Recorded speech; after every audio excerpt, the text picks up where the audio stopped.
Tume ya upelelezi ya makosa ya jinai DCI ilizindua uchunguzi wa kina juu ya tukio la kifo cha Chirongo. Karibu na ujambo chisi nyumbani, na kama hujaweza kusubscribe chukua sekunde yako moja ili uweze kusubscribe. Maafisa wa DCI wameendelea kuchunguza tukio hilo, wakirejea ushahidi na kusikiliza ushahidi wa watu mbalimbali waliohusika na tukio ili la kusikitisha. Katika usiku wa tarehe 13 Disemba mwaka 2025 kwenye barabara kuu ya Nairobi Nakuru, dunia ya siasa ya Kenya ilifurugika. Mmoja wa wanasiasa waliowahi kushika nafasi za ngazi ya juu, Jairus Sirongo, aliyekuwa mbunge wa Lugari na waziri, alipoteza maisha yake katika ajali ya barabara. Kwa mjibu wa ripoti za awali, gari yake aina ya Mercedes Benz iligongana kichwa kwa kichwa na basi la Climax lililokuwa likielekea Busia, karibu na kituo cha mafuta cha Air Gold karibu na Naivasha. Huenda ilikuwa saa 8:18 asubuhi. Lakini leo hii si kila mtu anaamini ni ajali tu. Maswali mengi yameibuka, maswali ambayo yamekuwa kisiwa cha mjadala na naibu wa wananchi wengi. Cyrus Jirongo alikuwa mtu mwenye sauti kali kisiasa, mwenye msimamo mikali, lakini pia aliyekuwa na urafiki na wapinzani na wafuasi wa vyama mbalimbali. Wengi walimfahamu kama mtu ambaye hakutiwa woga na changamoto za kisiasa, na alichukuliwa kama mgombea wa demokrasia ya mijadala na mazungumzo. Lakini usiku wa ajali, hali haikuonekana kuwa ya kawaida kwa baadhi ya watu. Ndiposa tume ya upelelezi ya makosa ya jinai DCI iliweza kuzindua uchunguzi wa kina juu ya tukio hili. Maafisa wa DCI wameendelea kuchunguza tukio hilo, wakirejea ushahidi na kusikiliza ushahidi wa watu mbalimbali waliohusika na tukio hili la kusikitisha.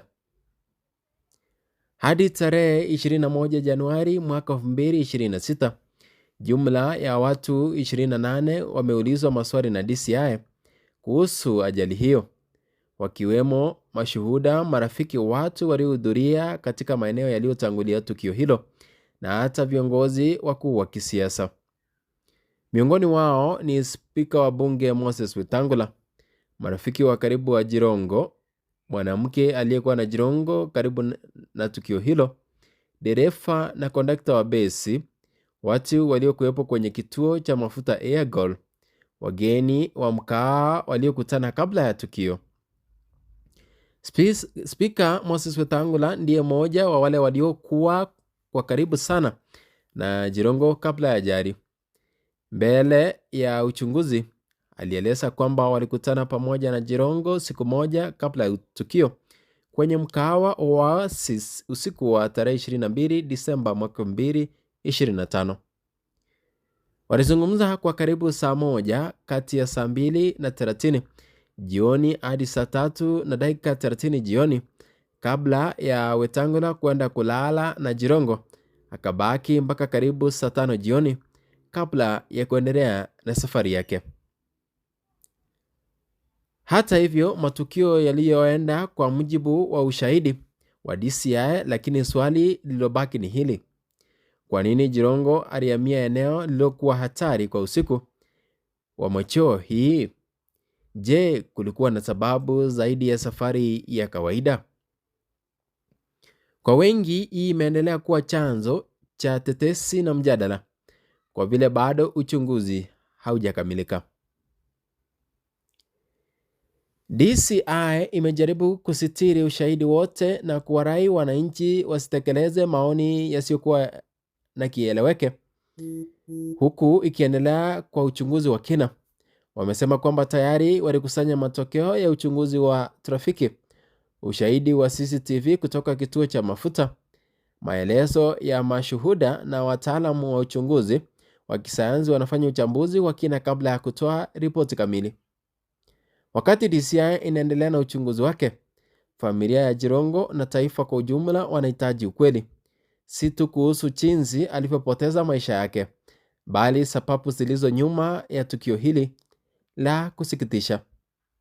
Kwa wengi, hadithi hii ni zaidi ya ajali ya barabara.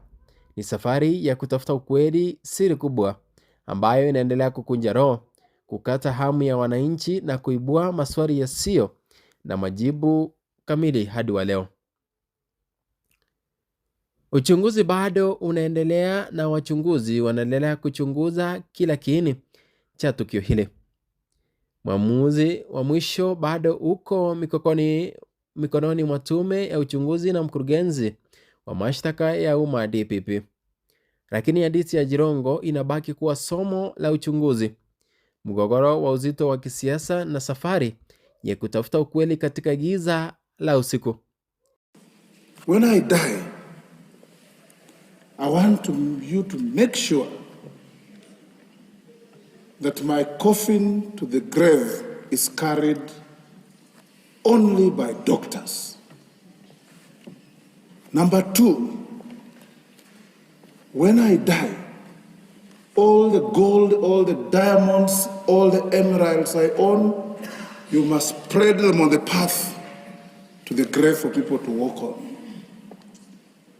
And number 3, when I die and I'm put in that coffin, make sure that my hands hang out of the coffin as I'm being taken, they're dangling.